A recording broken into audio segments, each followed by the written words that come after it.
have only attended one class. So please make sure that you guys are attending the classes because if I remember correctly, then we will also be asked at the end of the semester to submit your attendance in the back courses. And I've seen that some of you have not attended, just like I'm saying, just one class out of the 6-7 classes that we have had so far.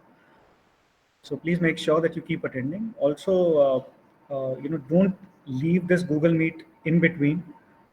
Uh, because other than the automated attendance, I will also be clicking pictures of all the participants later on to keep a record because some of you had some issues earlier. We still have a few classes to go, so you can easily make up for the classes that you've not attended. So please make sure that you are here till the very end. That will help me take the attendance at the end. Also for your, I hope I'm audible. Am I audible? Yes, Yes, sir. sir. Yeah. Sir. So the other thing was that I looked at your the presentation, the term paper, and the assignment thing, and I could see that 3 people have still not submitted. One of them is Geetanjali, I guess. Another one is Deepak, and the third one is Avinash, if I'm correct. So is any of them here in the class?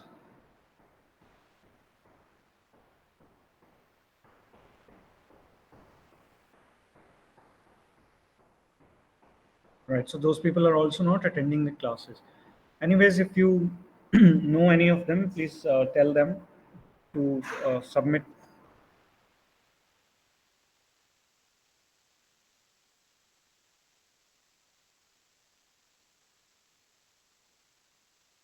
Start with today's topic. So last time we talked about green revolution. Today we are going to talk about white revolution. So there are not many things that I want to tell you about white revolution. Something that you've already covered. Maybe there will be a few new things. And later on, if time remains, then I'll also start another topic, which is science technology and in science technology policy framework that is done in our country, STI policy making. So those are the things that we will be talking about today. Uh, and also, once the syllabus is almost like, if I cover sufficient number of topics, we'll also be having the surprise test. So make sure that you keep attending the classes because one of these days I'll take that test also before your final end semester exam. All right, so with that, let's start. You can see my screen, right?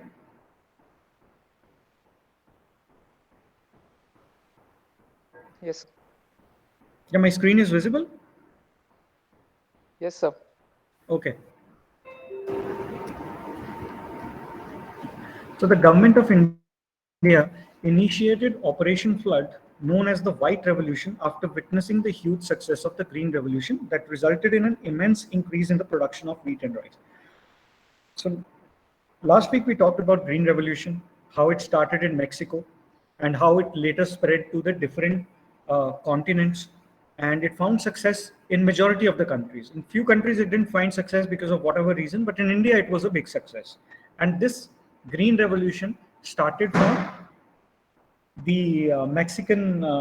It was started by the Mexican, and also we found that it was being supported and funded by United States for the reasons that we discussed because of certain issues like communism was on the rise and there was not enough food supply that was available. So those were the things that we talked about. Now, white revolution, on the other hand, is something that started in India. So in India, after independence, a lot of things were happening. Like even prior to Green Revolution, people were concerned about increasing the food output of our country. We had already witnessed Bengal famine in the early days, like just before the independence. 1919, I think, was the Bengal famine, if I remember correctly. So many people remember that, and also food supply was a limiting factor in those days. So then they were, prior to Green Revolution, also the people were thinking how to improve the food production or the crop output of our country. When nothing was working out at that time, Green Revolution actually helped us increase the food output. Now, on similar lines, there was also a need to increase the milk production or the milk output of the country. Indians have always been big consumers of milk and milk products, but even that was a limiting factor. And with growing population, there was also a need to somehow have a revolution in that area, right? So it is a revolution, but it is not revolution in the typical sense or the literary sense that we read. The important thing is that it was also done to increase the dairy output of our country. And this started after witnessing the huge success of the Green Revolution. White Revolution in India started with a motive of increasing milk production to make the country one of the largest producers of the milk in the world. So this was the motive with which this revolution was started. White Revolution period intended to make India a self-dependent nation in milk production. So we didn't want to import milk from outside. We wanted to produce milk on our own. Today, India is the world's largest producer of milk. And Dr. Verghese Kurian is known as the father of White Revolution in India. So these are like the kind of questions that you can expect. So Verghese Kurian is known as the father of White Revolution in India. Let's talk a little bit about the history of White Revolution. Remember, just like prior to the Green Revolution, India was making an effort. Prior to White Revolution also, there was an effort that was being made to increase the milk output. During the year 1964 and 65, the Intensive Cattle Development Program was introduced in India, in which the cattle owners were provided with a package of improved animal husbandry for promoting the White Revolution in the country. So that's how White Revolution started. I mean, initially they introduced this program called as Intensive Cattle Development Program to improve the animal husbandry and to promote the milk production. Later on, the National Dairy Development Board introduced a new program named as Operation Flood to increase the speed of the White Revolution in the country. Operation Flood started in the year 1970. Basically 1964, 65, things were getting in place. But the Operation Flood started in the year 70, after 5 years, and was aimed to create a nationwide milk grid. They wanted to create a milk grid for the country. That means wherever milk is being produced, we will be able to find consumers also. And if some places we do not have the producers, at least consumers will be there. So the idea was to connect the two. For example, if at a certain place milk was being produced in surplus, then that milk should be connected to the consumers. So that means there should be also, those transportation channels with which milk can travel from one place to the other. That was the idea. It was a rural development program initiated by National Dairy Development Board of India. What were the features? The first one was to adopt the new methods for animal husbandry. And second was to alter the composition of feed ingredients in different proportions. That means we wanted to adopt, the idea was to adopt new methods and improved methods for animal husbandry, which was earlier also advocated.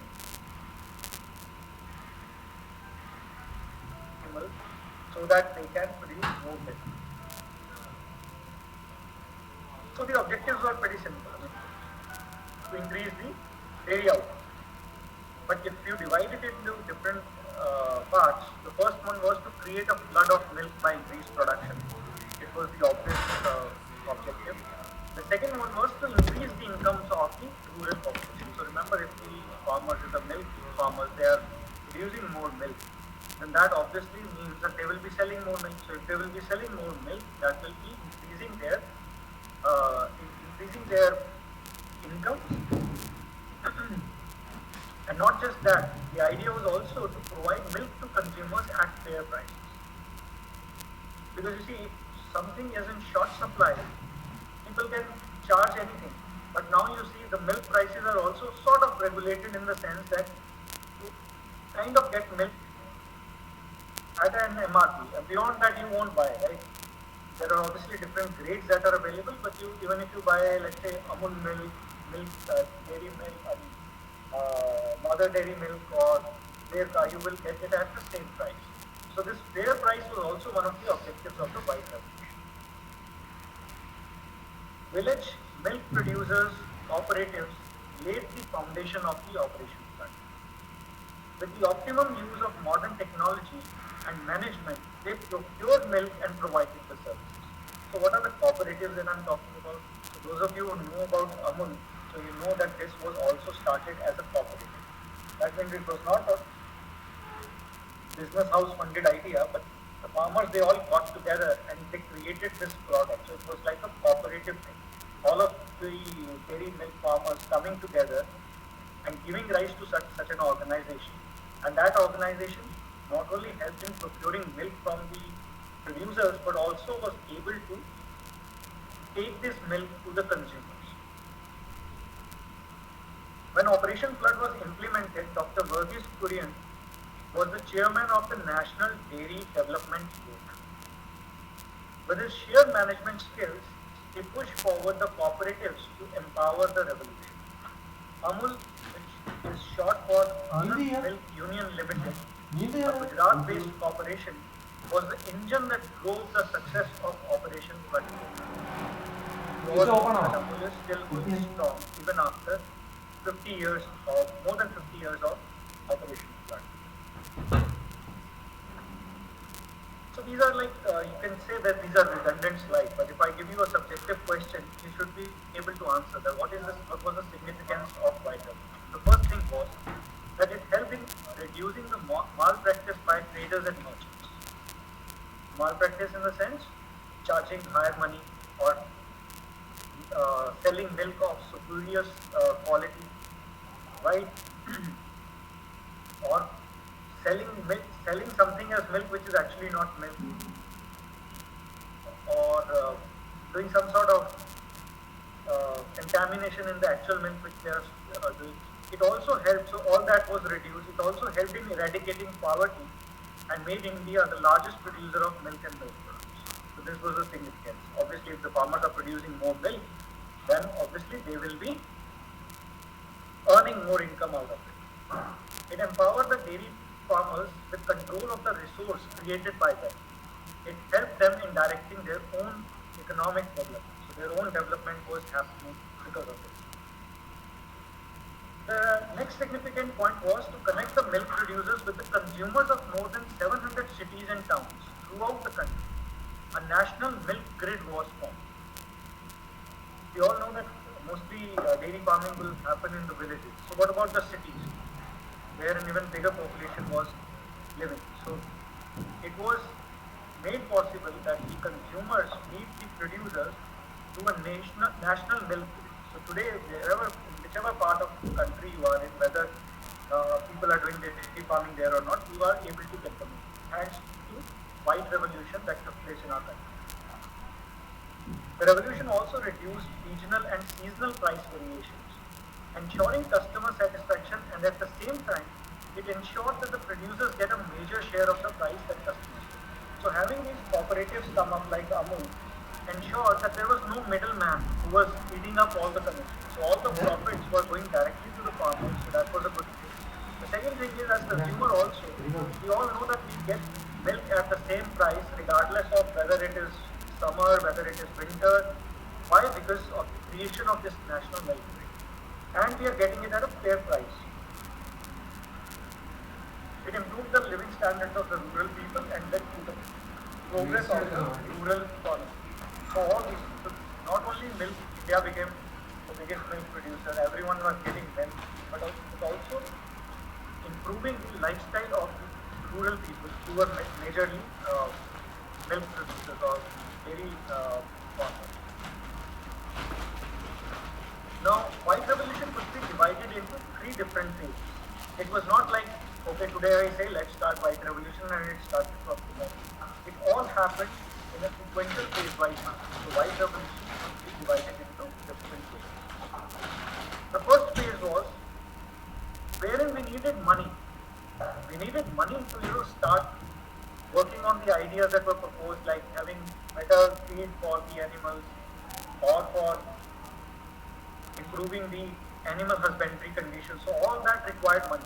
It had to start with money. So this phase, in the first phase, it was financed by the sale of butter oil and skimmed milk powder, which was donated by the European Union through the World Food Programme.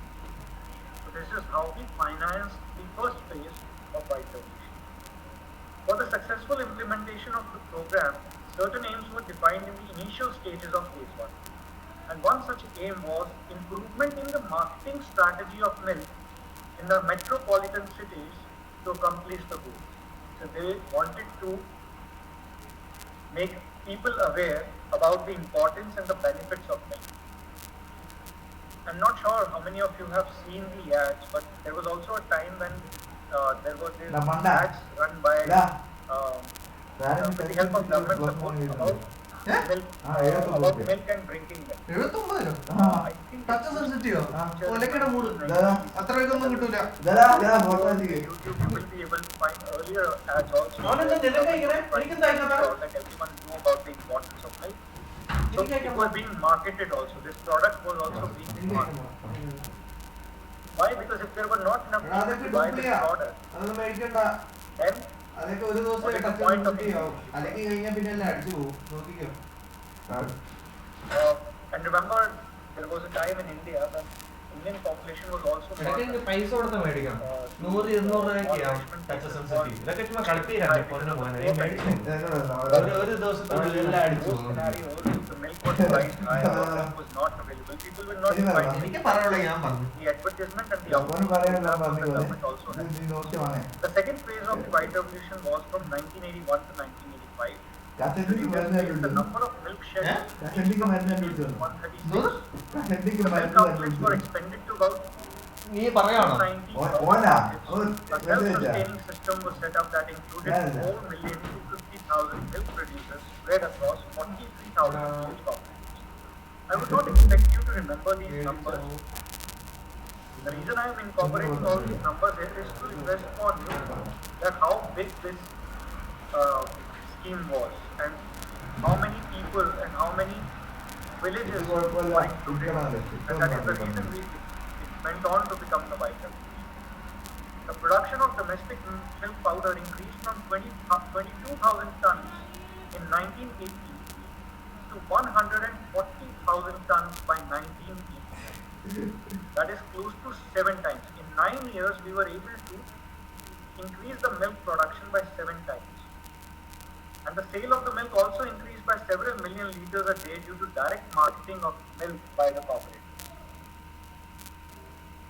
All of the enhancements in production were simply because of the dairies set up under Operation Flood. So this was the second phase. So the first phase was ensuring that we have enough money, marketing, and the second phase was increasing the number of milk sheds. So this was basically aimed at increasing the milk output of the country. This was the third phase. This phase enabled the dairy cooperatives to expand and gave finishing touches to the program. It also strengthened the infrastructure required to procure and market increasing volumes of milk. So obviously now they were building on the success that they had achieved in the previous phase. Towards the end of White Revolution or Operation Flood, 73,930 cooperatives had set up that links more than 3.5 crore dairy farmer members. At present, due to the White Revolution, there are several hundred corporations in India that are working very efficiently. So Amul is just one example. There are many such dairy cooperatives that are working in different parts of our country. Amul is obviously the most successful one and the more recognized one, but even if you look around in your areas and try to find out which are the milk cooperatives that started during that time, so you will have an idea of how it is happening. Hence, the revolution is the cause of the prosperity of many Indian villages. And so this was all about it, and this is just a table telling you how the milk production had increased. So in 1970, roughly when the Operation Flood started, we were producing 22 million tons. And I have the data only till 2015, but I'm sure that now it has increased even more. So from 22 million tons, now we are producing 146 million tons in 2005. And the per capita availability, that means per person how much of milk is available, is given in grams. So you can see from 112, it has gone up to 350. So even though the population is increasing, still our per capita availability of the milk has gone up by 3 times. Why? Because per capita should have remained same if we were increasing the milk production at the same rate. But since the milk production increased by several fold, the per capita availability even after increase in population has gone up to 350 grams per day. Right, so this was all about white revolution. So if you have any questions you can ask, although it was very straightforward thing. But still if you have any questions, please feel free to ask. If not, then I'll start with the next topic, which is the science, technology and innovation policy, or science policy. That is the topic that is in your syllabus. Right, no questions? Okay. So, if no questions, then let's start with this topic. Science could be used in any kind of policy making for better informed policy choices. This is referred to as science for policy. That means you utilize scientific principles for developing a policy. Or in other words, you take scientific advice for policy making. So whenever government has to do something related to different policies, so they always take the inputs from people expert in that area. For example, I'm not sure whether you guys remember this or not. There was a time when Atal Bihari Vajpayee was our Prime Minister. So he had this, one of his visions was to connect the different rivers of our country, so as to ensure that the places which are severely affected during drought conditions, they do not get affected because the rivers will be connected throughout our country. So all the point was to connect them. But so that didn't really happen, because I'm pretty sure when they discussed with the scientific community, they would have understood the perils of doing such a thing. So this is how it happens. The government has to take the advice of people working in that area. Even when economic policies have to be decided, they will look at the economists of the country before they bring out any changes in their policies. Obviously, sometimes the governments can be arrogant and they would not listen, but usually that is the practice. So science can be utilized for policy making. That means you frame a policy based on scientific principles. So that is referred for science for policy. A policy which is made with an aim to promote, advance, apply and regulate science towards an anticipated outcome is known as policy for science. So these are two different terms. One is science for policy, that means using scientific principles for making the policy. Another one is to improve, let's say, the scientific outlook or scientific intellect in the population. You have to frame a policy. So these are two different terms. One is policy for science, another one is science for policy. The policy for science is the one which is referred to as science policy. And also, the term science for policy and policy for science, they are not mutually exclusive, although they mean different things, but sometimes they can overlap. For instance, scientifically informed climate change policy. Remember, we were talking about climate change, and many people don't believe that climate change is happening. So how do you convince these people? You convince these people on the basis of science, that it has actually changed, right? And then when everyone is convinced that yes, there is a solid science which is telling us that the climate is changing, then you make a policy based on that. So that means you are using science for making the policy. Science tells us that climate is changing and it is changing for the worse. It is changing and it's changing for the worse, and therefore, based on that science, we draft a climate change policy. And I think we discussed about this when we were talking about the climate change. That's why I gave this kind of example here. And science policy that helps in generating the scientific data or understanding to inform climate change policy is an example for policy for science. So if I frame a policy and I say that, okay, study how climate is changing and how we can prevent climate from changing. So that will be science policy. So we are defining a science hello. policy which will Hello. help us understand how climate is changing. Then based on that science, we will frame a policy for preventing climate change. So that becomes climate change policy, which was derived from science. I hope you understand. In the first scenario, we are using to find out the scientific reasons behind climate change. So that is a science policy. So we have a policy to study climate change. Then based on that study, we frame a policy for climate change. So that climate change policy becomes science for policy. That means that policy had come from science that we had done earlier. So these are the two different things. Science for policy and policy for science. Now before we go on and talk about the different science and technology or science, technology and innovation policies that our country has come up with, let's just talk about what is the process that is followed to bring about a new scientific policy. And this would be helpful, like you, in case some of you are from science background, right? So maybe some of you would want to venture out into the areas of policy making. You would want to take up jobs at DST and all these scientific organizations like ICMR, EST, DBT, where you will be involved with policy making. And maybe many of you are already appearing for civil service exams, right? So there also, if you want to later on get into policy making, probably this is something that will be helpful.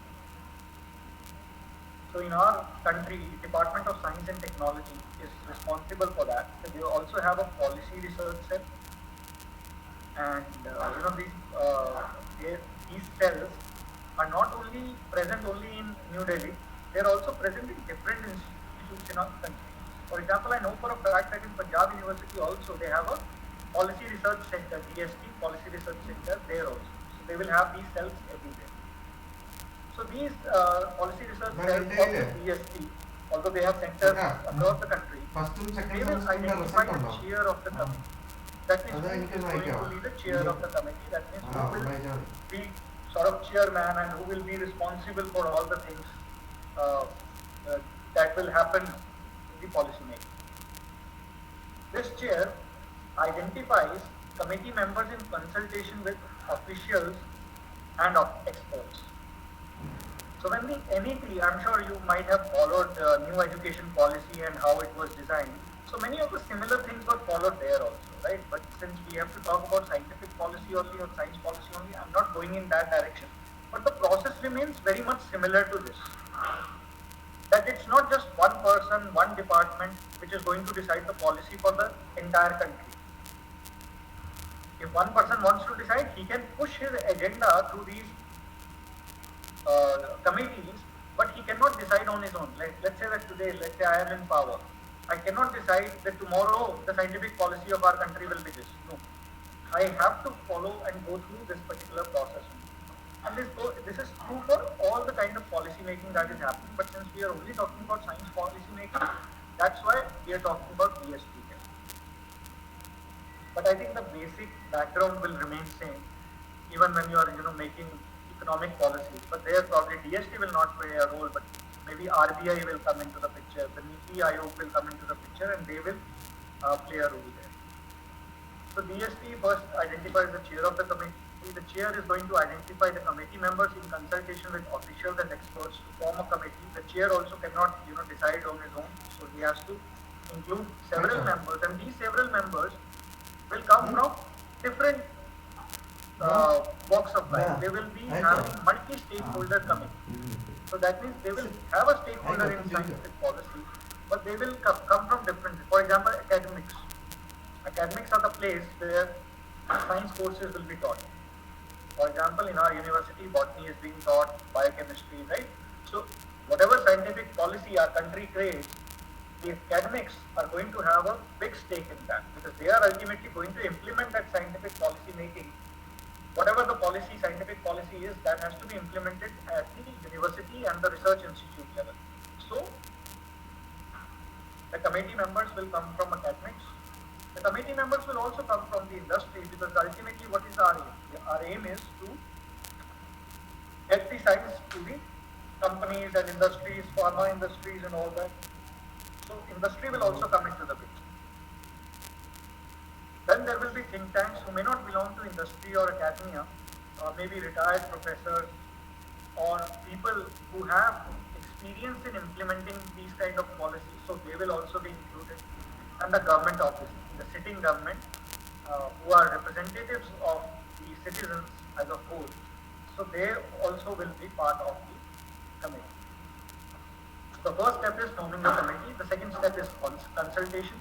So these people will have the first meeting wherein they will try to talk about the present background research.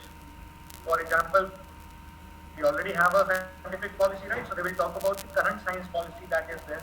They will talk about what are the drawbacks of that policy. They will also talk about that what are the aspirations from the new policy that they want to bring about.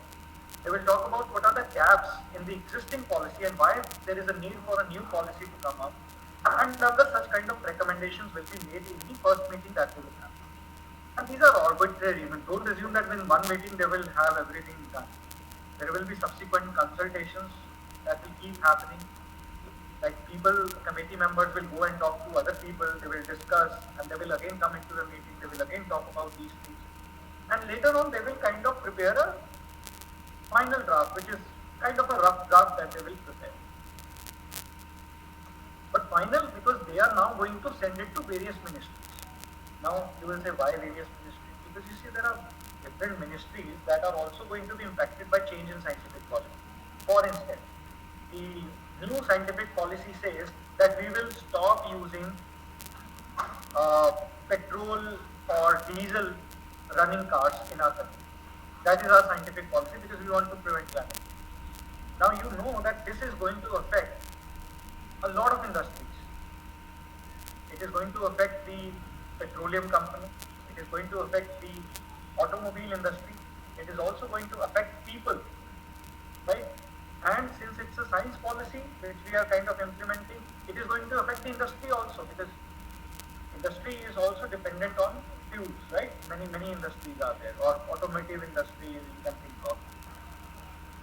And if these things are going to get stopped, so even in, let's say, academics, these things will be stopped because internal combustion engine will not remain the choice of engine in the cars, then why would students need to learn that in their engineering, right?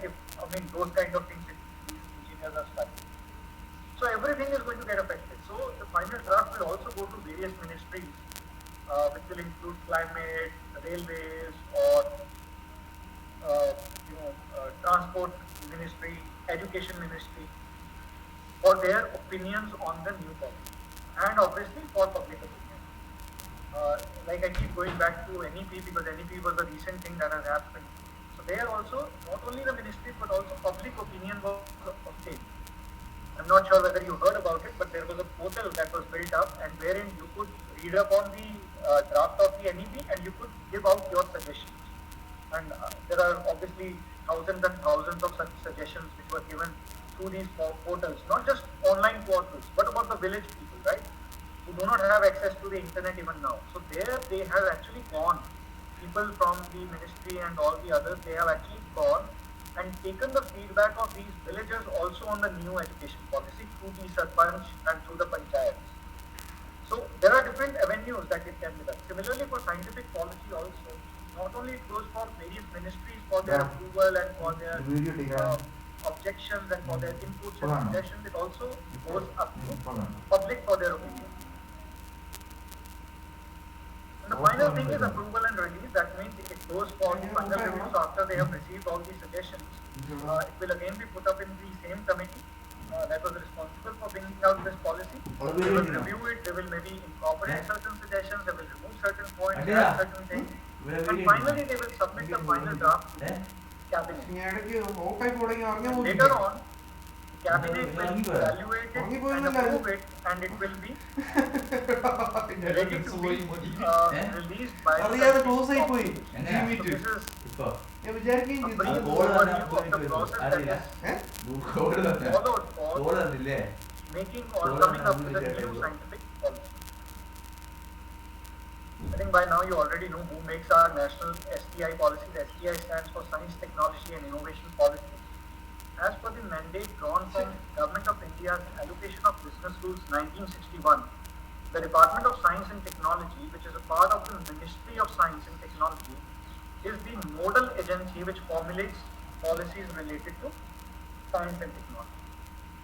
Although DST is primarily responsible for making STI policies, it is not the only agency that is involved in the STI policy making process. It would be appropriate to say that DST initiates and coordinates this policy making process, taking various stakeholders on board. DST has a dedicated vision called Policy Research Cells, which coordinates these activities. Like I said, there are many policy research centers of DST across the country in different institutes. One such is also there in Punjab University in Chennai. And who are the stakeholders? Although I briefly mentioned, the stakeholders would be the government, Office of Principal Scientific Advisor to Government of India, and one of the senior scientists from NCPS, I think, is the current Principal Scientific Advisor to Government of India. So his office, NITI Aayog, which was earlier referred to as Planning Commission, Ministry of Science and Technology, Ministry of Earth Sciences, Ministry of Electronics and Information Technology, and Ministry of Human Resource Development, which has now been renamed as Ministry of Education. And there are many more. So you can see the various ministries of government are the stakeholders in the science, technology, and innovation policy making. Autonomous and independent think tanks and policy institutes like Technology Information, Forecasting and Assessment Council, also referred to as TIFAC, National Institute of Science, Technology and Developmental Studies, because they are basically involved in the coming up with or teaching about the science, technology and developmental studies, right? So they are also one of the stakeholders. The DST Centers for Policy Research, like I said, think tanks can come from various walks of life. National Institute of Advanced Studies, Research and Information System for Developing Countries, and more. Academia, INSA, Indian Academy of Sciences, National Academy of Sciences, and all the people who are part of these academies, they are all coming from the academic background. They're coming from universities, they're coming from research institutes, and they have a lot of scientific intellect which helps in the policy making. Then comes the industry. So you see, even in our university, there will be many members of Indian Academy of Sciences, National Academy of Sciences. So they can also contribute to this, and they are also stakeholders. So don't assume that this is some body which has got nothing to do with university. So people from universities only are selected in these academies. Universities and higher education. ഇതൊക്കെ 2-3 വർഷമായിടാ ഈ സംഭവം പറഞ്ഞിട്ട്. Indian industry, അതായത് ഇവനെന്ത് ഇപ്പൊ ഉണ്ടാക്കണ ഈ video? Commerce and Industry, Associated Chambers of Commerce and Industry of India, and also the direct representation of some industries is there. And obviously all the citizens of the country, because ours is a democratic country, and policies related to science will have an impact on every citizen. But obviously they will not have that much weight in framing the policy. But you are also asked for the suggestions. How are STI policies made? A policy statement is a declaration of plans and intentions which conveys the purpose of a specific policy. Guys, are you with me? You are able to hear my voice? Okay. So it is a declaration of plans and intentions which conveys the purpose of a specific policy. That means, why is there a policy change? What is the purpose of this new policy? And it also spells out a set of principles or guidelines as to how to achieve the objectives that are listed in the policy. So this is a policy declaration that why we are doing this, what is our intent. Next is, how should we go about achieving the objectives that are listed here in this policy. There is obviously no one standard way through which the need for a new policy is felt. There is no periodicity. Later on we will see that scientific policies have been formulated at different stages in different years. For example, even for new education policy, I think it came after many years. So there is no such periodicity that okay, after every 6 months, after every 5 years, after every 10 years we have to have a new policy. No. that is not there. But I'm sure that with changing technology and with the new innovations that are happening, and they're happening at a very fast pace, the chances are that our scientific policy will also start getting revised much more frequently than it is at this moment. In India so far, 4 STI policy statements have been issued, and these include Scientific Policy Resolution in 1958, Technology Policy Statement 1983. You can see there was a gap of about 25 years in the first and the second policy. Third policy was Science and Technology Policy, which came about in 2003 after 20 years, and the Science, Technology and Innovation Policy, which has come at a relatively short period of time in just about 10 years. The motivation for each of these policy statements was multifactorial and sometimes driven by the needs of that time. Like I said, there is no that okay, now we are feeling let's have a new policy. There has to be a reason behind it, and then you can have it at any time possible. And obviously, like I said, it's the DSP's job, it's the government's job to initiate all these problems. I think this is just the same thing that I've already explained here. So I'll quickly go over these textual points, give you a sense of what we have already covered. This will be like a revision of that earlier slide. So DSP identifies a renowned leader in Indian science, usually an eminent scientist as a chair of policy committee. The chair, in consultation with various officials and experts, identifies suitable members for the committee. The members are both ex officio by the virtue of holding some official post and subject matter experts. The members are obviously going to have some official posts and they are subject matter experts. The committee is constituted to have a balanced stakeholder representation from government, academia, industry and non-government organizations or think tanks. Also, gender and geographic representations are taken into consideration while appointing the members of the committee. That means there has to be equal female representation also there. And people, it's not that everyone has been taken from Delhi. They have to be taken from different geographical places. I'm not sure whether caste is also taken into account, although I doubt whether that is taken into account while forming these committees. But in general, these things are considered. The committee meets more than once for the multi-stakeholder consultation. So that first they will have consultations with one another. Like I said, the first one will have a background document so that they can discuss what are the aspirations of the new policy and how they are going to go and achieve it. But what are the primary objectives of that? Various stakeholders also present a set of additional documents to the committee. Now, everyone who is part of that committee can present new things, and these could be coming from their relevant background studies, which identify the gaps and offer recommendations to the committee. Members can put forth their ideas in these committees, and based on that, they will go ahead with the policy. The first consultation largely captures the essential components of the policy in the form of an initial draft. Here, a consensus is built amongst the stakeholders. As per the chair's or the chairman's discretion, the committee meets for subsequent consultations where the member deliberates more deeply on individual items of the initial draft. So they are going to debate on it, they are going to discuss it more. For example, if we are, like I said, let's say we are going to stop using petrol cars in the year 2025. So they will discuss about how it is going to affect our country, how it is going to benefit our country. So all these deliberations will be. I think during the climate change lecture, I did discuss with you that the foreign countries are pressing India to reduce our dependency on oil, and India is not doing so. Why? Because if India starts doing that, India is a developing nation, our economic development will suffer if we immediately do that.